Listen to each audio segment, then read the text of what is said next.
হিঙ্গলগঞ্জ মণ্ডল 4-এ বিজেপির পক্ষ থেকে পদযাত্রা 150তম জন্মবার্ষিকী সর্দার বল্লভভাই প্যাটেলের।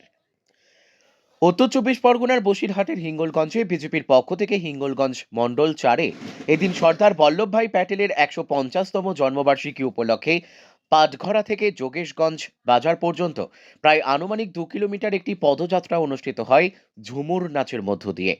এই পদযাত্রায় অংশগ্রহণ করেন বহু বিজেপি কর্মী সমর্থক। এছাড়াও উপস্থিত ছিলেন বসিরহাট সাংগঠনিক জেলা সাধারণ সম্পাদক তুলসী দাস, সভানেত্রী সরস্বতী মণ্ডল, জেলা সদস্য তরুণ মণ্ডল, অমল মণ্ডল, এছাড়া আরও অনেকেই উপস্থিত ছিলেন।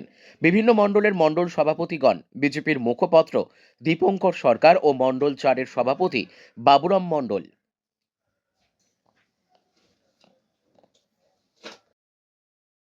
যে আজকে সর্দার বল্লভভাই প্যাটেলের যে 150তম জন্মদিন, সেই জন্মদিনে আমরা সভা করতে গিয়েছিলাম।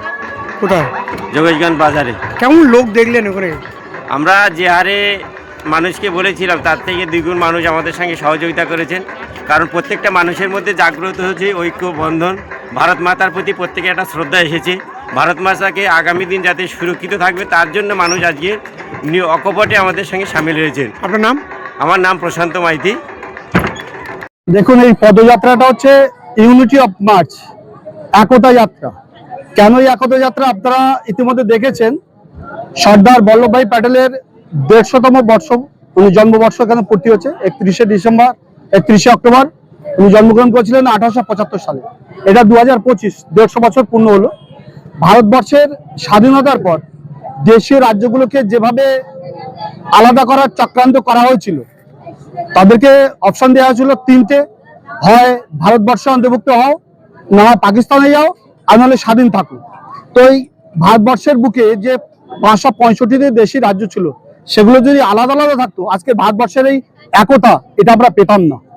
এই একতা পুরুষ, যিনি লৌহ পুরুষ নামে পরিচিত, সেই সময় তৎকালীন স্বরাষ্ট্রমন্ত্রী, তিনি দায়িত্ব নিয়ে এই ভারতবর্ষের টোটাল দেশীয় রাজ্যগুলোকে এক সূত্রে গেঁথে এই টোটাল ভারতবর্ষের কাজকে এনেছে।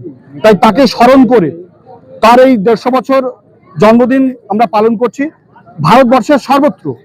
আমরা আমাদের পক্ষ থেকে হিঙ্গলগঞ্জ বিধানসভা এটা পালন করা হলো। একতা যাত্রা এই কারণেই, কারণ তিনি ভারতবর্ষকে এক সূত্রে গাঁথতে পেরেছেন। আমার নাম তুলসী দাস, আমি ভারতীয় জনতা পার্টির জেনারেল সেক্রেটারি।